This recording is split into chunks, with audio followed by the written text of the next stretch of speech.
जय हिंद। तो इस वीडियो में हम लोग प्रश्नावली 2.4 के चौथे क्वेश्चन को सॉल्व करेंगे। हमारा चौथा क्वेश्चन है जो कि गुणनखंड ज्ञात कीजिए। अर्थात यहाँ पर आपको बहुपद दिए गए हैं और इन सभी बहुपदों का आपको गुणनखंड ज्ञात करना है। क्या क्या इसके गुणनखंड हो सकते हैं। तो देखिए हमारा पहला क्वेश्चन है जो कि बहुपद है, इसे हम px के बराबर मान लेते हैं, जो कि हमारा 12x² - 7x + 1 यही दे रखा है। तो हमारा पहला स्टेप इसमें ये होता है कि पहले हम इसे अरेंज कर लें। अर्थात पहले स्क्वायर वाले पद को लिखेंगे, फिर यक्स वाले पद को लिखेंगे, फिर उसके बाद अचर संख्याएं जो होंगी उसे लिखेंगे। ओके, फिर उसके बाद हमें क्या करना होगा कि हमें 12 और 1 का गुणा कराना होता है इसमें। तो जब गुणा कराएंगे तो हमें क्या प्राप्त होगा, 12 ही प्राप्त होगा। अब आपको क्या करना है कि 12 के ऐसे गुणनखंड ज्ञात करने हैं आपको, ये आपको खुद से ही करना होगा। 12 के ऐसे ही गुणनखंड ज्ञात करना होगा आपको कि उसका गुणा कराएं तो 12 प्राप्त हो, गुणा कराएंगे तो उसका 12 प्राप्त होना चाहिए, और जब आप उसे जोड़ें तो -7 प्राप्त हो ये संख्या। ठीक है, ये संख्या आपका प्राप्त होना चाहिए। तो देखिए 12 के तो वैसे कई गुणनखंड हो सकते हैं। यहाँ पर आप 12 × 1 भी लिख सकते हैं, 6 × 2 भी लिख सकते हैं, 4 × 3 भी लिख सकते हैं। इन सभी का जब आप गुणा कराएंगे तो 12 बनेगा, अर्थात 12 प्राप्त होगा। तो मैंने क्या कहा था कि गुणा करने पर आपको 12 प्राप्त होना चाहिए, ठीक, लेकिन जोड़ने पर क्या प्राप्त होना चाहिए, 7 प्राप्त होना चाहिए। तो यहाँ पर देखिए 12 और 1 को जब आप जोड़ेंगे तो 13 बन जाएगा। फिर यहाँ पर 6 और 2 को जब जोड़ेंगे तो ये 8 बन जाएगा। लेकिन अगर आप 4 और 3 को जोड़ेंगे तो ये 7 बन जाएगा, और 4 और 3 का गुणा कराएंगे तो 12 बन ही जाएगा। तो यहाँ पर 7 की जगह आप क्या लिख सकते हैं, 4 और 3 लिख सकते हैं। ठीक है, तो ऐसे क्वेश्चन में आपको इसी तरह से सोचना है। तो देखिए इसे कैसे हल करते हैं। तो देखिए यहाँ पर 12x² ऐसे ही रहेगा, और यहाँ पर माइनस हम लिख लेंगे। 7 को हम क्या लिख सकते हैं, 4 + 3 लिख सकते हैं। कोष्टक में आप लिख लीजिए इसे 4 + 3। आप इसे 3 + 4 भी लिख सकते हैं, कोई प्रॉब्लम नहीं होगी, आंसर उस तरह से भी सेम ही आएगा। ठीक है, और उसके बाद यक्स गुणे में हमारा है तो यहाँ पर यक्स हम लिख लेंगे, फिर +1 दे रखा है हमें क्वेश्चन में। अब इसे आपको सॉल्व करना है। यहाँ पर 12x² हो जाएगा, और यहाँ पर यक्स का जब आप 4 में गुणा कराएंगे, यहाँ पर माइनस लिख लेते हैं पहले, यक्स का जब 4 में गुणा कराएंगे तो ये 4x बन जाएगा। फिर उसके बाद यक्स का जब आप 3 में गुणा कराएंगे तो ये क्या बनेगा, 3x हो जाएगा, और +1 ऐसे दे रखा है। फिर उसके बाद आपको क्या करना है कि माइनस का आपको गुणा कराना है, तो ये 12x² हो जाएगा। अब आप माइनस का गुणा करा लीजिए इसमें, तो ये -4x हो जाएगा, और माइनस का जब आप इसमें गुणा कराएंगे तो ये भी -3x हो जाएगा। फिर आपको +1 दे रखा है। अब आपको इसे वापस से सॉल्व नहीं करना है। जब आप इसे वापस से सॉल्व करेंगे तो ये वापस से वही बहुपद बन जाएगा। इसे आपको क्या करना है, इसमें आपको कॉमन लेना है। अर्थात ये जो 2 पद दिए गए हैं और ये दो पद दिए गए हैं, इन दोनों पदों में से आपको कुछ कॉमन मिलेगा, वो आपको कॉमन लेना है। तो देखिए आप इसमें से कॉमन क्या लिख सकते हैं, इन दोनों पदों में से 4x आप इसमें से कॉमन ले सकते हैं। तो जब आप कॉमन लेंगे तो क्या हमारा शेष बचेगा, 4 इसमें से बाहर निकालेंगे तो 3 बच जाएगा, यानी कि 4 इसमें से बाहर निकालेंगे तो 4 × 3 = 12, यानी कि 3 बच जाएगा हमारा। और फिर उसके बाद यक्स भी हम कॉमन लिए हैं, तो यहाँ से x² है तो यक्स जब एक कॉमन ले लिए तो यहाँ पर x बचेगा। फिर उसके बाद यहाँ पर आप पूरा 4x कॉमन ले चुके हैं, तो यहाँ पर क्या बचेगा, -1 केवल ही बचेगा। फिर आप देखिए अब आपको इन 2 पदों में से कॉमन लेना है। तो आपको यहाँ पर कुछ ऐसा करना है कि कुछ ऐसा आपको इसमें से कॉमन लेना है कि जो शेष हमारा प्राप्त हो, जैसे हमारे ये कोष्टक में प्राप्त हुआ है इसमें भी प्राप्त होगा उसी तरह से। तो कुछ ऐसा प्राप्त हो कि वो 3x - 7 ही हो, कुछ ऐसा इसमें से कॉमन लीजिए कि वो 3x - 7 ही प्राप्त हो। तो यहाँ पर देखिए आप -1 कॉमन ले सकते हैं इन दोनों पदों में से। जब आप -1 कॉमन लेंगे, तो माइनस तो आपने इसमें से 1 बाहर निकाल लिया, -1, तो बचेगा क्या हमारा 3x। इसके गुणे में 1 है ही, जब आप इसमें से -1 निकाल लिए, माइनस भी बाहर निकाल लिए और 1 भी बाहर निकाल लिए, तो ये 3x बचेगा। फिर आप ये देखिए यहाँ पर कि यहाँ पर +1 है, तो माइनस आप बाहर निकालिए तो यहाँ पर -1 बचेगा। ठीक है, अब देखिए आप 3x - 1 3x - 1 सेम हो गया। ये आपका क्वेश्चन सही जा रहा है इस तरह से। फिर उसके बाद क्या करेंगे कि 3x - 1 को एक जगह लिख लेंगे, यानी यहाँ पर हम कॉमन ले सकते हैं यहाँ पर दोनों पदों में। तो 3x - 1 हम बाहर निकाल लिए, शेष क्या बचा, 4x - 1, तो इसे हम एक कोष्टक में लिख लेंगे 4x - 1। तो इस तरह से जो आपको प्राप्त होगा वो आपका इस बहुपद का गुणनखंड होगा, अर्थात इस बहुपद का गुणनखंड ये है, गुणनखंड होगा।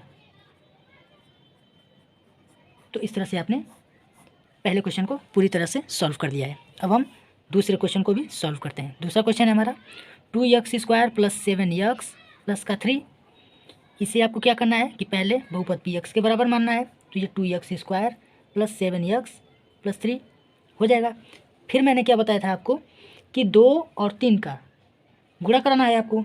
तो गुणा कराएंगे तो 2 3 6, आपको प्राप्त हुआ 6। अब आपको कुछ ऐसा करना है कि 6 का ऐसा गुणनखंड ज्ञात करना है कि जोड़ें उसे तो 7 प्राप्त हो। ये 7 दिया गया है ना, यही संख्या आपको प्राप्त करनी होती है। जोड़ने पर 7 प्राप्त हो और जब आप उसका गुणा कराएं तो 6 हो जाए। गुणा कराने पर 6, जोड़ने पर 7। तो देखिए 2 और 3 का भी आप गुणा कराएंगे तो 6 होगा, और उसके बाद आप 6 और 1 का भी गुणा कराएंगे तो वो भी 6 हो जाएगा।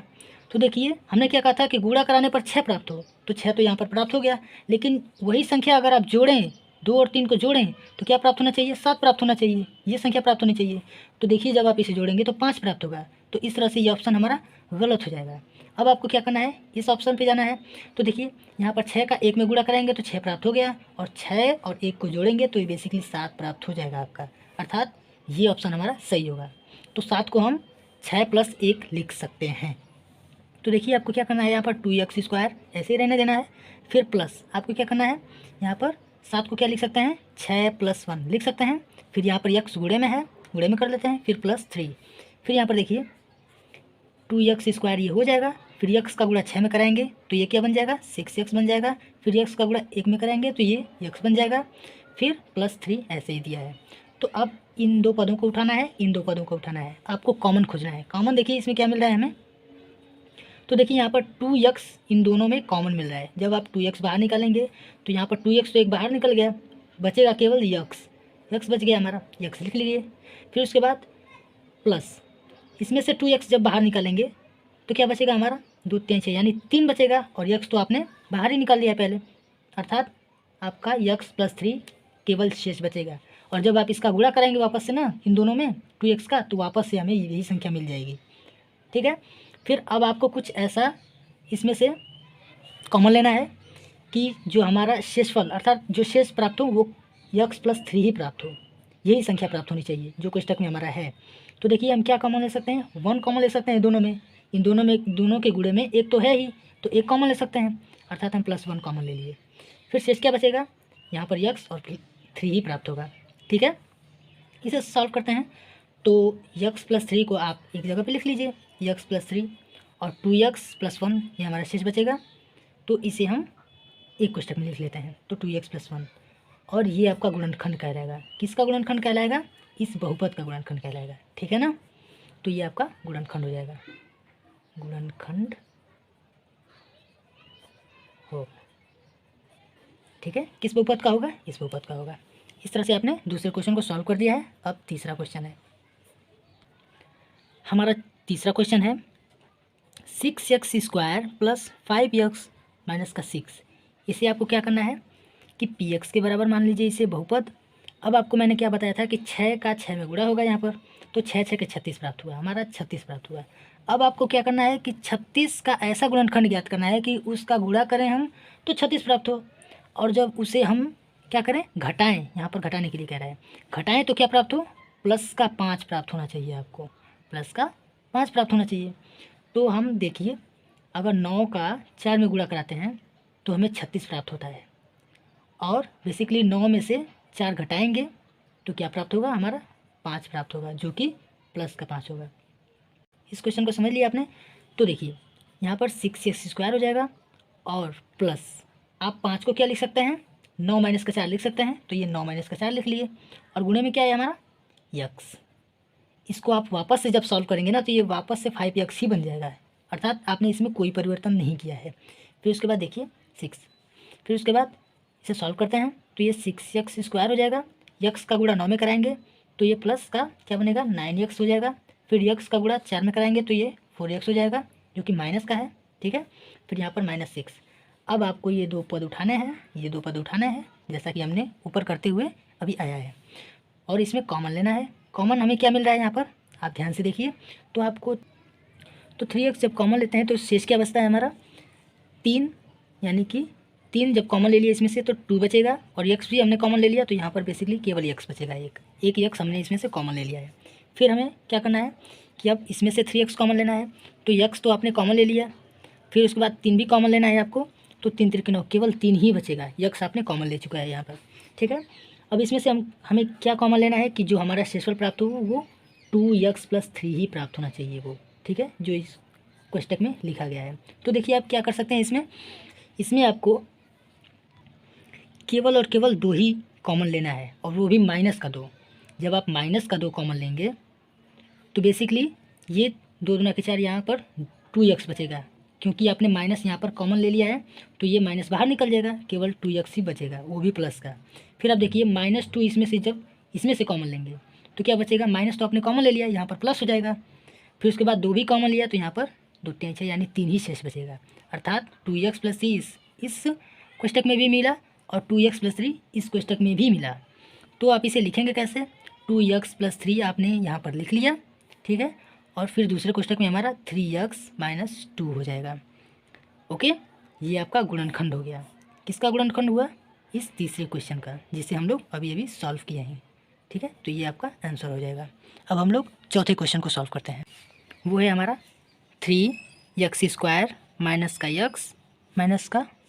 4। इसे आप पहले px अर्थात बहुपद के बराबर मान लेंगे। px के बराबर जब मानेंगे तो ये 3x² हो जाएगा, ये -x, ये -4। मैंने आपको क्या बताया था इसके बाद कि 3 और 4 का आपस में गुणा कराना है। तो जब गुणा कराए तो आपको 12 प्राप्त हुआ। तो अब आपको क्या करना है कि 12 के ऐसे गुणनखंड ज्ञात करना है कि जब उसका गुणा कराएं तो 12 प्राप्त हो, और जब उसे घटाएं तो वो -1 प्राप्त हो। अर्थात यहाँ पर x के आगे कुछ भी नहीं है तो 1 हम मान सकते हैं। जब 1 मानेंगे तो उस हिसाब से हम कह सकते हैं कि जो घटाने पर हमें क्या प्राप्त होना चाहिए, 1 प्राप्त होना चाहिए, और गुणा करने पर 12 प्राप्त होना चाहिए। तो आप लोग देखिए, अगर 4 का जब आप किस में गुणा कराएंगे, 3 में, तो आपको क्या प्राप्त होगा, वो आपको 12 प्राप्त हो जाएगा, ठीक है। और उसके बाद जब 4 में से 3 को घटाएंगे तो क्या प्राप्त होगा, 1 प्राप्त होगा, ठीक है।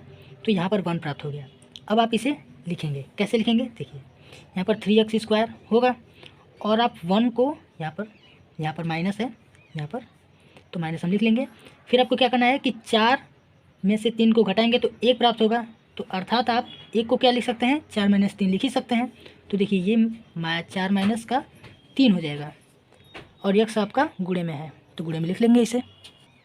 फिर उसके बाद क्या करना है, आपको 4 वैसे ही लिख लेना है क्योंकि क्वेश्चन में दिया गया है। फिर देखिए आपको क्या करना है कि 3x² वैसे ही लिख लीजिए। x का गुणा जब आप 4 में कराएंगे, ठीक है, तो ये 4x हो जाएगा, ये माइनस बीच में है, ये 4x हो गया। फिर उसके बाद x का जब आप 3 में गुणा कराएंगे तो ये क्या बनेगा आपका, -3x बनेगा। फिर उसके बाद -4 ऐसे ही लिख लेंगे। फिर देखिए ये 3x² हो जाएगा। फिर माइनस का जब आप इसमें गुणा कराएंगे तो क्या होगा, ये -4x हो जाएगा। फिर ये प्लस का 3x हो जाएगा, क्योंकि माइनस का माइनस में गुणा होगा तो प्लस हो जाएगा। फिर ये 4 हो जाएगा। अब आपको इन दोनों में कॉमन लेना है। कॉमन लेंगे तो क्या प्राप्त होगा, यहाँ पर आप देखिए, तो यहाँ पर आप केवल और केवल x कॉमन ले सकते हैं। जब केवल x ही इन दोनों में मिल रहा है तो x ही कॉमन लेंगे। जब x कॉमन लेंगे तो यहाँ पर 3x शेष बचेगा, क्योंकि इसमें से x एक बाहर निकल चुका है। फिर आप यहाँ पर देखिए -4 बचेगा, अर्थात यहाँ पर से x कॉमन निकल गया, तो केवल और केवल क्या बचेगा, 4 बचेगा। अब आपको इन दोनों में क्या कॉमन लेना है कि हमें जो शेषफल प्राप्त हो, अर्थात जो कोष्टक में प्राप्त हो, वो 3x - 4 ही प्राप्त हो, यही प्राप्त होना चाहिए। तो देखिए आप इन दोनों में से 1 कॉमन ले सकते हैं, प्लस का 1 कॉमन ले लीजिए, तो ये 3x - 4 बच जाएगा इसमें। अब आपको क्या करना है कि 3x - 4 एक तरफ लिख लेना है, और जो शेष प्राप्त हुआ अर्थात ये x + 1 इसे एक तरफ लिख लेना है। ये आपका गुणनखंड हो जाएगा। किसका गुणनखंड होगा, इस बहुपद का गुणनखंड होगा, ठीक है ना। इस तरह से ये आपका आंसर हो जाएगा। तो इस तरह से आपने चौथे क्वेश्चन को पूरी तरह से सॉल्व कर लिया है। अब हम नेक्स्ट वीडियो में 5वें क्वेश्चन को सॉल्व करेंगे। तब तक के लिए जय हिंद।